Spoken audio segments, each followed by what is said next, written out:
Hello everyone, my name is Nova, and I will be your guide for this workshop.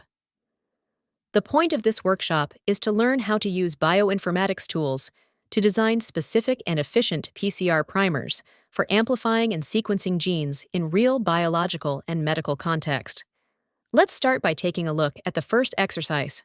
It says, a polymorphism, RS10-61622, resulting in an inversion from methionine to arginine at position 196, ATG, MET, AGG, ARG, has been associated to an altered intracellular signaling after binding of TNF-alpha to the TNF2 receptor.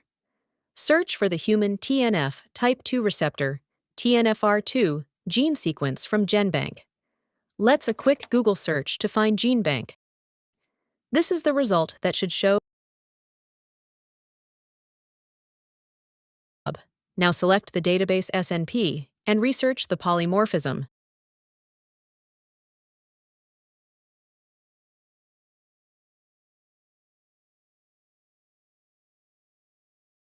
Click on Show Flanks and copy-paste your sequence on Word to manually select one forward primer and one reverse primer.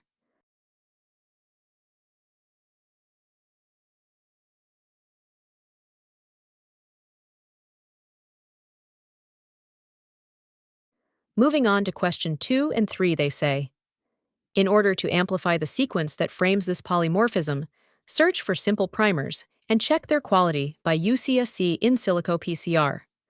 Search for optimized primers using Primer3 online software. Let's go to Genome Browser and click on In Silico PCR to verify their ability to amplify a fragment. Now we simply have to paste our primers.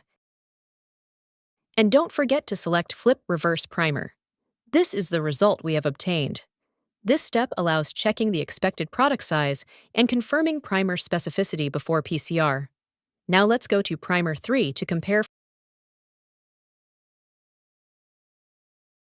for information. Primer3 in an online bioinformatic tool used to design optimized PCR primers. Now all we have to do is paste our sequence in FASTA format and click on Pick Primers. Primer3 automatically generated optimized primers by considering parameters such as primer length, melting temperature, TM, GC content, and secondary structures. Now, according to the exercise, we need to compare the results obtained manually with those obtained by using Primer3. Differences were observed in primer length, melting temperature, and GC content. Primer3 primers showed better optimization with closer TM values and improved specificity, reducing the risk of non-specific amplification.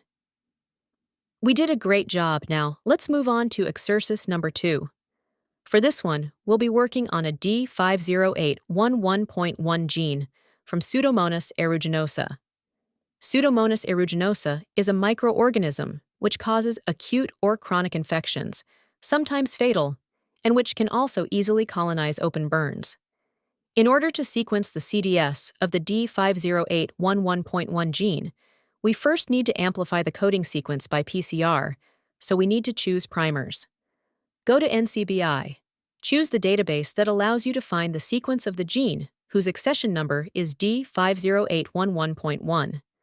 Let's start by going to NCBI on the nucleotide database and research D50811.1. We scroll down to the Features section of the NCBI record.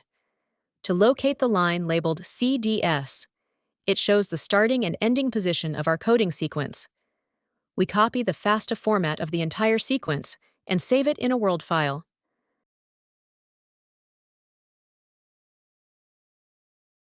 Now open Primer3Plus, and in the main input box, paste our sequence and go to General Settings.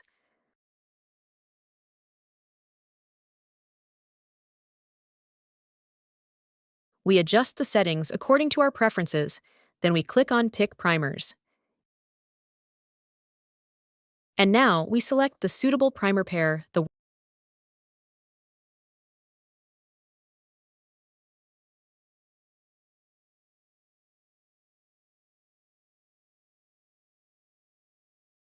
workshop is over. Great job, everyone!